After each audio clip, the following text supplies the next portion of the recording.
Hey everyone, so this is Ziki here, hoping that you are all doing very well wherever you are. So I'm here to give you some news highlights of what is happening in SADC, okay? So the first story that we have is coming from South Africa. Yes, a Mozambican national has been convicted of murder. It is alleged that in 2021, he, with two other suspects, stormed into a retired police officer's home in East London and they shot and killed him, okay? The two other suspects, they ran and were not caught and they're still at large, but he was caught and now he has been convicted of murder after pleading guilty. So we're waiting to hear, the number of years that he has been given, but it's a good thing that he has been caught, but two other suspects, they are still at large. Now, still in South Africa, we also saw that EFF, led by Julius Malema, has said that they are going to be, visiting the French embassy in South Africa, demanding that France should withdraw from Africa. Yes, they say they plan to do this on Africa Day, which is going to be held on the 25th of May. So we wait to see how EFF intends to do this, to march to the French embassy in South Africa, and we're also waiting to hear what they are going to say with that regard. Okay, now moving forward, going to Lesotho.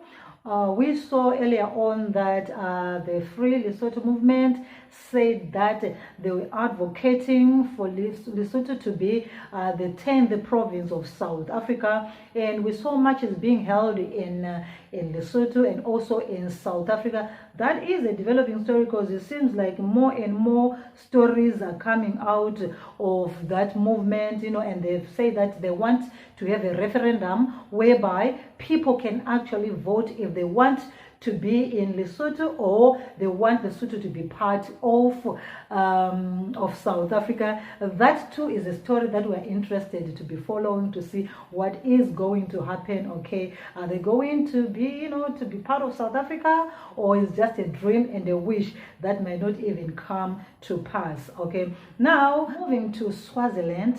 Recently, Swaziland has been having its fair share of problems in terms of governance and a lot of things revolving around politics. Now, it is reported that a member of parliament's house was petrol bombed, and it is alleged this house was petrol bombed because the member of parliament questioned the government about issues surrounding political dialogue. Yes, he said the member of parliament demanded answers as to why MPs as representatives of the people were being sidelined. So his house was petrol bombed, and people are pointing at the state agency saying they must be the ones involved in this petrol bombing. Okay, now moving again, still in Swaziland, we saw the United States Embassy in Eswatini say that, well, they wish Swaziland could, amicably deal with their politics in order to avoid any chaos and everything. I'm going to read for you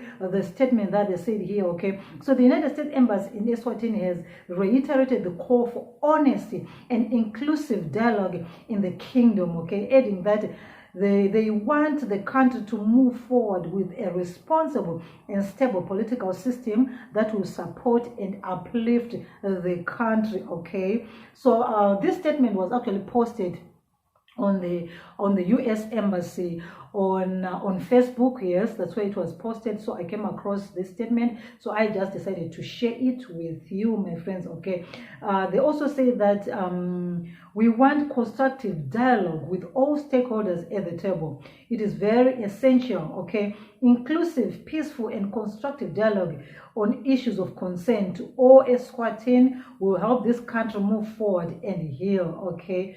So we are also going to see, there's been a lot of disturbances in Swaziland of late. And earlier on, we also saw teachers going on strikes. We also saw nurses, so many things that are happening in Swaziland. And we're hoping that they're going to be able, thwart whatever problem that they are having, so that they can move forward as a country, as a kingdom, however they want it to be done. Okay, we're seeing a lot of issues being spoken around the issues of democracy. So let's also see what is going to be happening around that area. Okay, now let's move forward to Mozambique.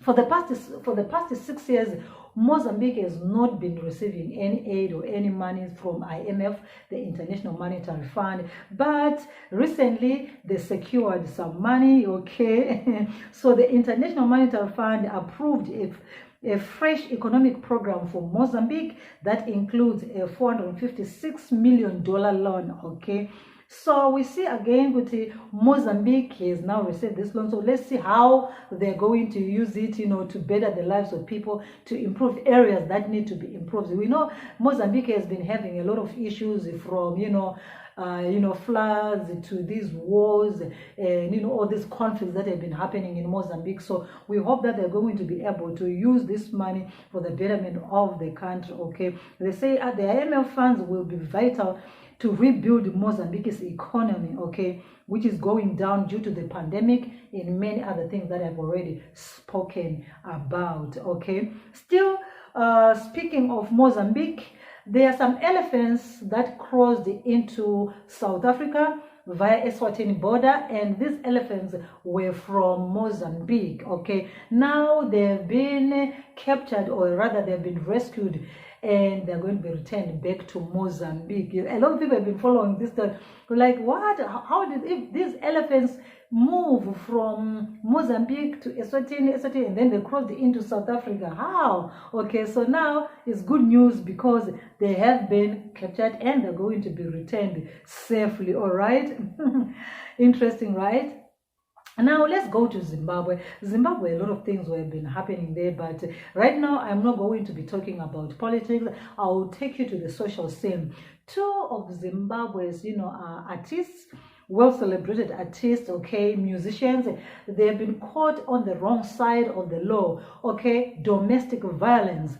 Both of them, Stana and DJ Fantan, are being, accused of abusing their women, their wives, not even girlfriends, whatever, their wives. Okay, the latest being DJ Fantan, who has also been taken to court for alleged abuse by his wife. So the wife is quoted in a local newspaper saying, "I have suffered enough at the hands of this man. He has been assaulting me, abusing me, okay,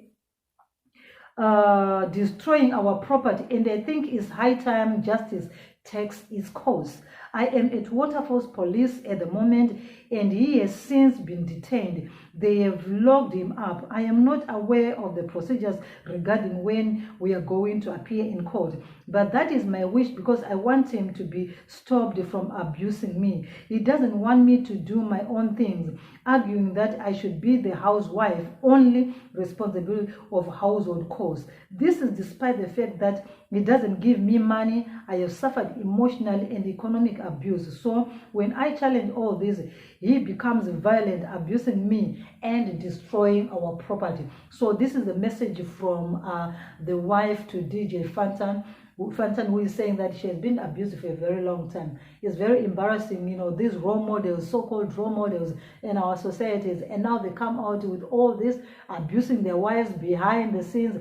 And when they're out there, dancing, making people happy, music and everything, pretending to be good people, and yet behind the scene they will be doing other things. It's embarrassing. Regardless of what someone might have done to you, regardless of what your wife has done to you, you have no right to put your hand on someone. Okay, if you're not happy and things are not working out the way you want, leave someone rather than putting your hand on someone. Same applies with Stana. He has got a beautiful wife. John is so beautiful. Okay, she's a goddess. And then here you are again abusing your wife, embarrassing her in front of the public and everything. This is really embarrassing. Okay, for today I'm not talking about politics regarding Zimbabwe, but I'm just wanting to talk about this issue of abuse. Of course, today I also shared a lot of videos regarding politics in Zimbabwe. We're going to be talking more on those stories, but I hope these stories you can find more details out there. I just gave you the highlights of what is out there, and until I come back again with more, please subscribe and stay so that you don't miss